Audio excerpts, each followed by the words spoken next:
Kapolda Sumatera Barat Inspektur Jenderal Teddy Minahasa ditangkap akibat diduga menjual barang bukti narkoba. Dan selain ditangkap dan ditahan, Teddy juga terancam dipecat secara tidak hormat dari kepolisian dan menghadapi proses hukum.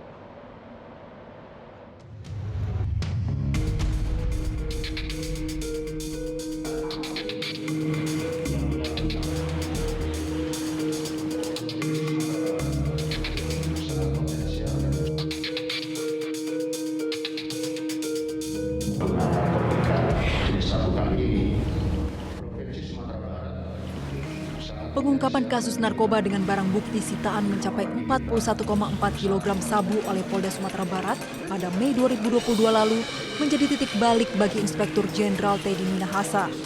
Narkoba yang disita polisi kala itu diduga tidak sepenuhnya dimusnahkan. Aparat kepolisian justru menjual sebagian barang bukti sabu ke Bandar Narkoba atas perintah Teddy yang saat itu menjabat sebagai Kapolda Sumatera Barat. Fakta yang mencengangkan itu terungkap setelah Ditres Narkoba Polda Metro Jaya menangkap sejumlah orang terkait kasus peredaran narkoba.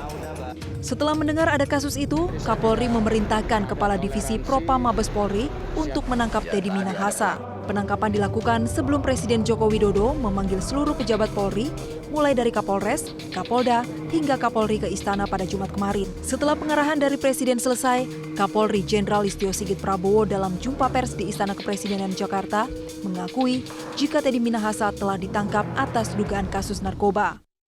Kami akan rilis khusus terkait dengan masalah TM, dan ini merupakan bagian dari komitmen kami untuk menindak tegas terkait dengan masalah hal-hal yang tadi disampaikan oleh Bapak Presiden, judi online, narkoba, dan juga komitmen kami untuk melakukan bersih-bersih di institusi Polri.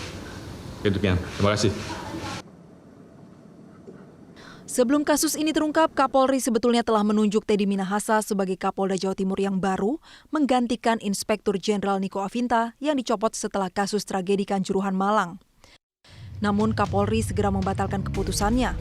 Teddy Minahasa batal menjadi Kapolda Jawa Timur dan langsung diganti dengan Inspektur Jenderal Tony Harmanto yang saat ini menjabat sebagai Kapolda Sumatera Selatan. Sementara itu, Menteri Koordinator Bidang Politik, Hukum, dan Keamanan Mahfud MD menyebutkan penangkapan Teddy Minahasa merupakan pukulan besar bagi Polri. Setelah diterjang kasus Verdi Sambo, kini Polri kembali dilanda badai kasus Teddy Minahasa. Menurutnya, Kapolri harus segera membenahi institusi Polri dengan melakukan bersih-bersih di internal sesuai dengan perintah Presiden Joko Widodo. Selain itu, Kapolri harus bisa menghapus friksi-friksi di internal Polri. Pak Mahfud. Sepak bola. Apa? Tanya apa? Soal ini Pak, Teddy Minahasa Pak. Apa? Teddy Minahasa. Ya, menurut saya itu tragedi baru ya. Dan tadi kami berdiskusi ya, polisi memang harus benar-benar berbenah diri ya. Oleh sebab itu Polri itu betul-betul harus menata diri. Dan harus sadar bahwa sekarang informasi tidak bisa ditutupi. Ada media sosial yang begitu begitu masif sehingga tidak bisa kita melakukan sesuatu lalu bisa bersembunyi. Satu-satunya jalan sekarang bagi Polri itu kalau ingin bangkit, konsolidasi internal, hilangkan friksi-friksi. Sudahlah sekarang mulai semuanya bersatu di dalam perbedaan masa lalu, sekarang bersatu ke masa depan. Itu kalau Hingga kini, Inspektur Jenderal Teddy Minahasa masih ditahan di tempat khusus untuk menjalani pemeriksaan. Kapolri berjanji akan memecat Teddy secara tidak hormat dari kepolisian dan memprosesnya secara pidana jika terbukti bersalah. Tim Liputan Metro TV.